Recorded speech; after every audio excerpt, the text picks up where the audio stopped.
தீர்மானம். அதுல காஞ்சிபுரம் மாவட்டம் பரந்தூரில்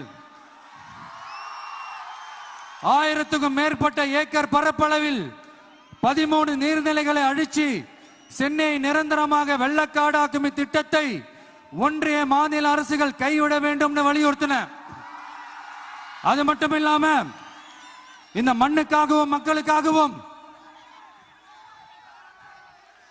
நம்ம விவசாயிகள் பாதிக்கிற இந்த திட்டத்துக்கு எதிராக சட்ட போராட்டம் நடத்தவும் தயங்க மாட்டோம்னு சொல்லியிருந்தோம்.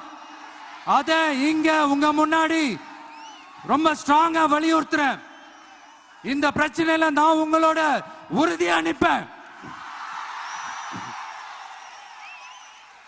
இன்னொரு முக்கியமான விஷயம், நம்மள ஆண்டுகிட்டு இருக்கிற ஒன்றிய அரசுக்கும் மாநில அரசுக்கும் நான் சொல்லணும்னு நினைக்கிறேன்.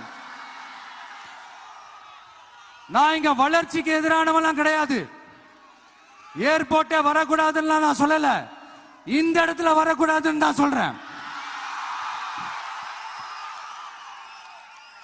இதை நான் சொல்லலன்னு வைங்களேன், இவன் வளர்ச்சிக்கு எதிரானவன் அப்படி இப்படின்னு சொல்லி ஒரு கதையை கட்டி ஆரம்பிச்சிருவாங்க. சரி, நமக்கு அதை பத்தி எல்லாம் கவலை இல்லைன்னு வைங்க. எல்லாத்துக்கும் மேல இன்னைக்கு இந்த பூமியில வாழ்ற எல்லா உயிரினங்களோட இருப்பையும் புவி வெப்பமயமாதல் பயமுறுத்திட்டு இருக்கு.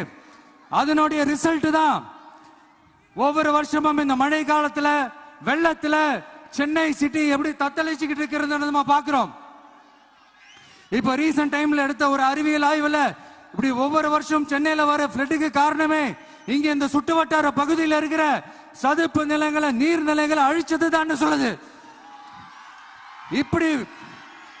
இப்படி ஒரு சூழல் இருக்கும் போது 90% ஆஃப் விவசாய நிலங்கள் 90% ஆஃப் நீர்நிலைகளை அழிச்சு இங்க இந்த பரந்தூர் விமான நிலையத்தை கொண்டு வரணும்னு எடுக்கிற அந்த முடிவை எந்த உங்க எல்லாரையும் கூட பேசி ஆகணும்னு தோணுச்சு. உங்க எல்லாரும் கூட நான் நிப்பேன், தொடர்ந்து நிப்பேன் சொல்லணும்னு தோணுச்சு.